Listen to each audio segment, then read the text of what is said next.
All right, let's take one of the most foundational stories you think you know and just turn it completely on its head. We're going to re examine the serpent in the Garden of Eden, but not through centuries of tradition. Oh no. We're going straight to the original language of the text. And let me tell you, what we find there might just change how you see, well, everything. Think about it. For literally thousands of years, this character has been the poster child for evil, the tempter, the deceiver, the one who kicked off sin and death for all of us. It's an assumption so deep in our culture, we don't even think to question it. It just is. But what if that core assumption, the one everything else is built on, is just wrong? What if the original text is telling a radically different story? A story where the serpent isn't the bad guy, but maybe, just maybe, the first shadowy prototype of redemption itself. Now, to see this, we first have to really acknowledge the story we've all inherited, right? The traditional view is super clear, super simple. The serpent is Satan in a snake suit. He's the source of evil who orchestrated the fall of man. And look, this has been the dominant interpretation for centuries. And here is where that traditional story starts to get some serious cracks. Just look at the gap between what we think it says and what's actually on the page. All those words we automatically connect with the serpent, Satan, evil, liar, deceiver, they're just not there. They are completely absent from Genesis chapter 3. So where did we even get that idea? And, more importantly, what does the text actually say?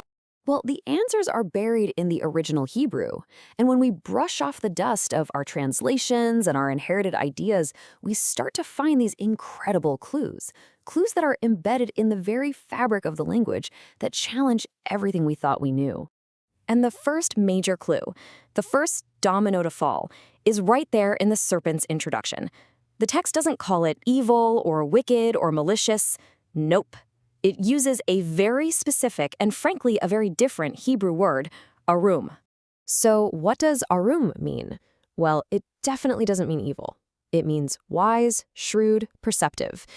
Elsewhere in the Bible, like in the book of Proverbs, it's actually used to praise someone who is prudent and thoughtful. So right from the very first verse, the text is framing the serpent not as a figure of moral wickedness, but as a figure of wisdom. And that's just the first clue. We're just getting started. Now we're going to unlock 3 more critical Hebrew words from the so-called curse that completely, and I mean completely, reframe the serpent's role in this whole story. First up, mikol. Now, when God says the serpent is cursed above all livestock, we always read that as a punishment, right? A demotion. But the word mikol actually means more than or elevated above. And get this, in the ancient world, livestock were the animals used for sacrifice. So this isn't a demotion, it's an elevation. The serpent is being set apart, placed in a special category above the entire sacrificial system. Okay, second word, apar, or dust. The serpent is told it will eat dust. Sounds pretty gross, right? Like a terrible punishment? But here's the thing. The Bible defines its own symbols. Just a few verses later, God tells Adam, "For you are dust, and to dust you shall return." See, dust isn't a diet. It's a powerful symbol for human mortality. So for the serpent to eat dust, well, that means it's symbolically taking on or bearing the consequence of humanity's new mortality. And third, aiva, which means enmity. This is the word people often point to as proof of the serpent's evil. But look closely at how it's used. God places aiva between the different parties. Enmity is introduced as a condition of opposition, not as the serpent itself. The Hebrew word for an adversary, by the way, is Satan. So what the text is saying is that the satanic condition is entering the world, but it never, ever equates that condition with the serpent. So, let's recap. The original language seems to reframe the serpent as this wisdom-bearing symbol that's elevated to bear the consequence of mortality. It's a pretty strange idea, I'll admit. But the crucial question is, does this weird pattern show up anywhere else? And the answer is a resounding yes in one of the most shocking prophetic arcs in the entire Bible. Just follow the trail here. In Genesis 3, the serpent is elevated and appointed to this unique symbolic role. Fast forward centuries later to the book of Numbers. The Israelites are in the desert, they're dying from venomous snake bites. And what is God's bizarre solution?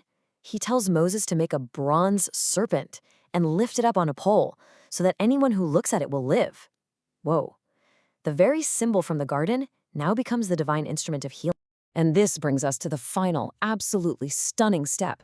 Because in the Gospel of John, Jesus Christ himself makes the connection crystal clear.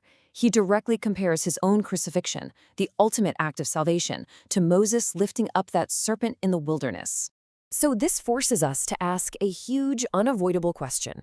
If the serpent is really the embodiment of Satan, a symbol of pure evil, then why on earth would Jesus use it as a direct parallel for his own redemptive death?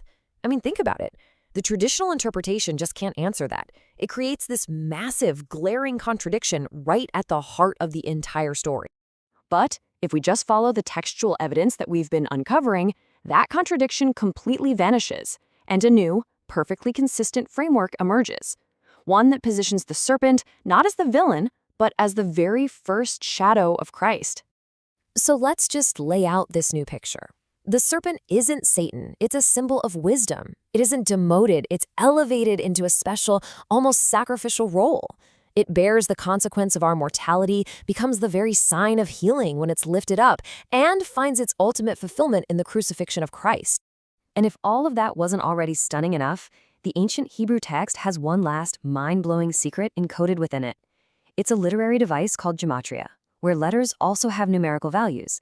This allowed ancient authors to create these hidden layers of meaning, right there in the text. And here it is, the unbelievable payoff. The Hebrew word for serpent, Nahash, has a numerical value of 358, and the Hebrew word for Messiah, Mashiach, also has the exact same numerical value, 358.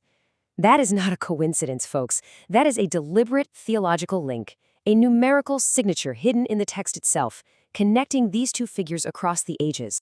So here's the bottom line. From its language, to its narrative arc, to its very numerical structure, the text itself is practically shouting that the serpent was never the enemy.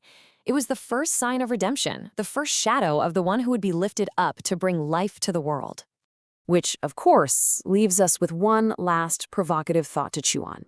If the serpent wasn't the villain all along, then maybe we've been looking for the source of evil in the completely wrong place. And maybe the true adversary was never some creature in a garden, but that condition of enmity, that opposition to God that was introduced that day into the human heart.